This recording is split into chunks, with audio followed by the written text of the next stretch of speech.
Oke, baik teman-teman semuanya. Jadi tadi sudah dipahami ya dari pencatatan produksi yang berupa digital, kemudian kita terintegrasi ke dalam dashboard produksi. Baik, sekarang kita ke neraca keuangan dan juga dashboard keuangan.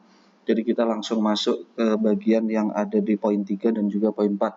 Nah, jadi poin 3 dan 4 ini kita sebenarnya juga sudah ada di bagian depan. Nah, jadi di catatan keuangan ini tinggal klik saja. Nah, jadi seperti ini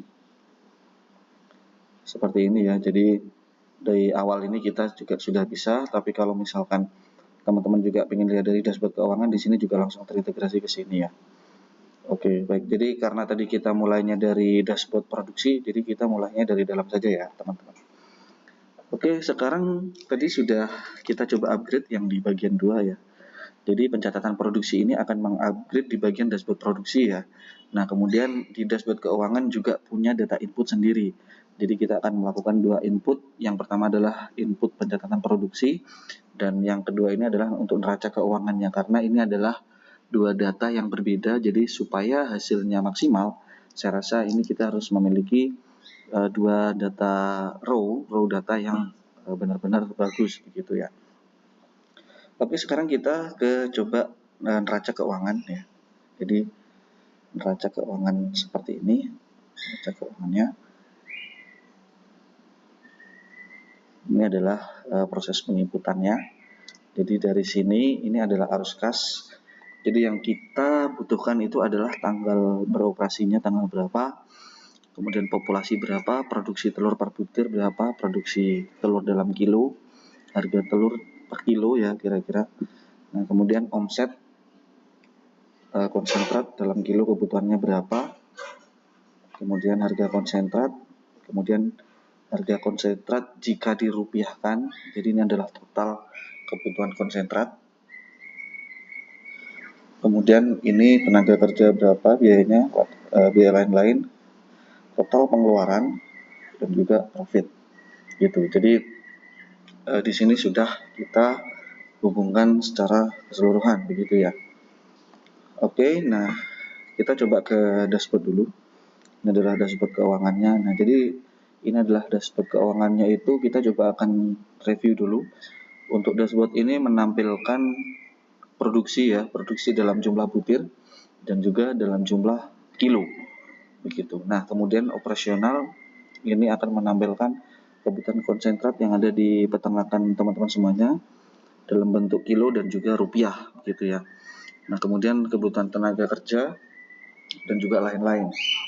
Nah, kemudian di sini juga ada hasil usaha meliputi omset operasional dan juga profit. Jadi di menu bar ini adalah secara ringkasan bulanan dan sama juga seperti yang sebelumnya di bagian grafik ini ada total produksi telur ya, itu berupa rupiah. Kemudian mohon maaf, jadi total produksi telur ini adalah berupa banyaknya begitu ya, kira-kira. Kemudian di sini ringkasan omset vs operasional dan juga profit begitu. Nah, tadi karena data ini juga masih data awal, sehingga data yang ada di dalam dashboard keuangan ini adalah data yang sudah saya pakai gitu. Nah, sekarang kita coba akan masukkan data, kira-kira ini data random saja ya, biar mungkin secara garis besarnya teman-teman semuanya memahami begitu ya. Tadi kita coba sinkronkan dengan yang data input yang ada di produksi. Nah, di produksi itu kita start di tanggal 1, kemudian kita berakhir di tanggal 13 bulan 1 gitu ya. Jadi yang awalnya itu tanggal 1 bulan 12 2025, kemudian kita berakhir di 13 bulan 1 2026. Nah, di sini kita akan coba menggunakan data yang sama begitu kira-kira. Kita coba klik ini tanggal 1 12 2025.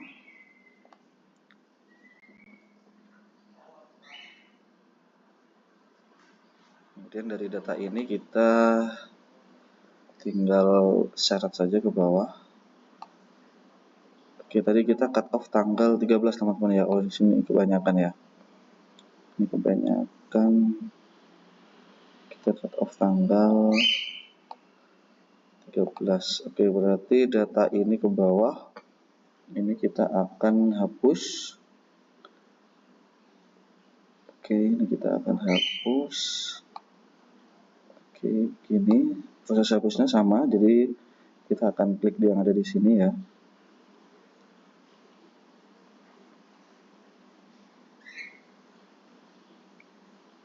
Oke, kita sampai di perbatasan ya.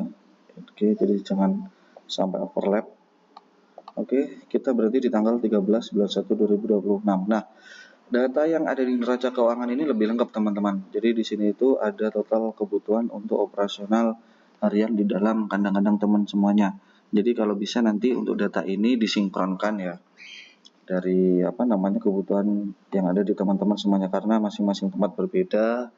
Jadi masing-masing daerah berbeda ya, meliputi kayak harga konsentrat itu berbeda-beda, harga jualnya juga berbeda. Jadi saya sarankan ini nanti bisa dikondisikan dengan area teman-teman semuanya. Oke, secara singkatnya seperti itu. Jadi dari data ini kita coba masuk ke dashboard keuangan. Nah, di sini sama prosesnya. Jadi kita harus refresh data, kita refresh ya. Nah, jadi data sudah refresh gitu. Nah, di sini kita sudah bisa melihat bagaimana proses yang ada di menu bar di produksi operasional dan hasil usaha ini adalah kita masukkan data di 2025 dan juga kita awal mulainya di bulan Desember. Nah, ini adalah ringkasan yang ada di bulan Desember ya teman-teman ya. Jadi produksi ini adalah produksi yang ada di bulan Desember 2025, operasionalnya butuh segini, tenaga kerja ini, omset ini ya, profitnya 2.218 begitu kira-kira. Nah, kemudian kita akan membandingkan dari dua data yang sama begitu kira-kira.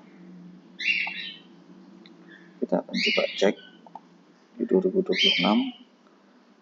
2026 kita coba cek di bulan Januari ya. Di sini bulan Januari, oke, seperti ini. Sementara ini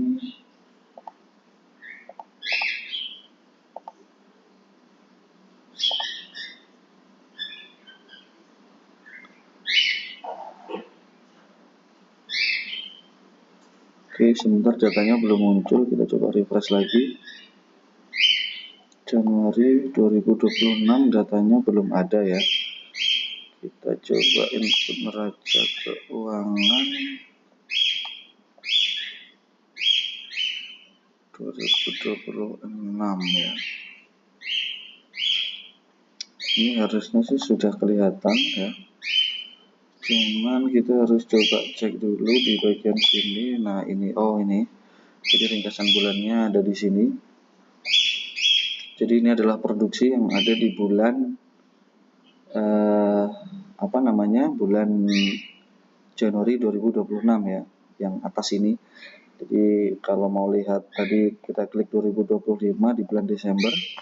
Nah, kalau mau lihat di bulan 2026 kita lihatnya di klik itu, kemudian ini kita masuk ke Januari. Nah, kemudian bagaimana kalau kita ingin melihat dua data secara bersamaan begitu ya. Jadi ini adalah ringkasan grafik tahun.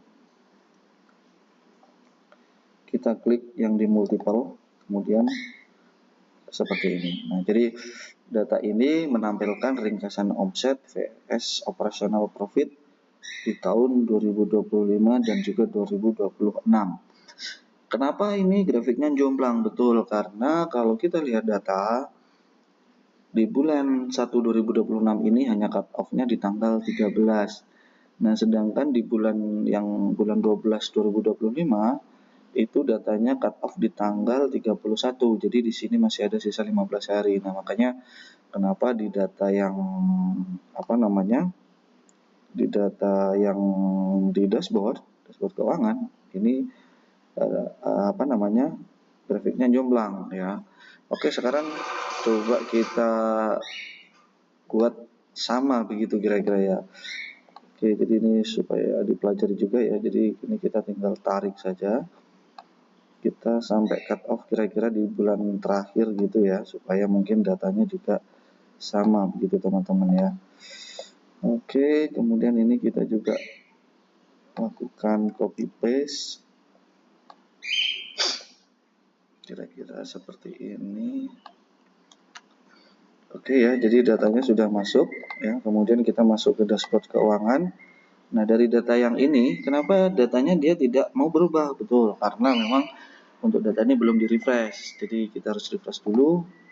Nah, jadi kebutuhannya di bulan 2025 dan juga 2026 itu sama teman-teman ya. Jadi sama.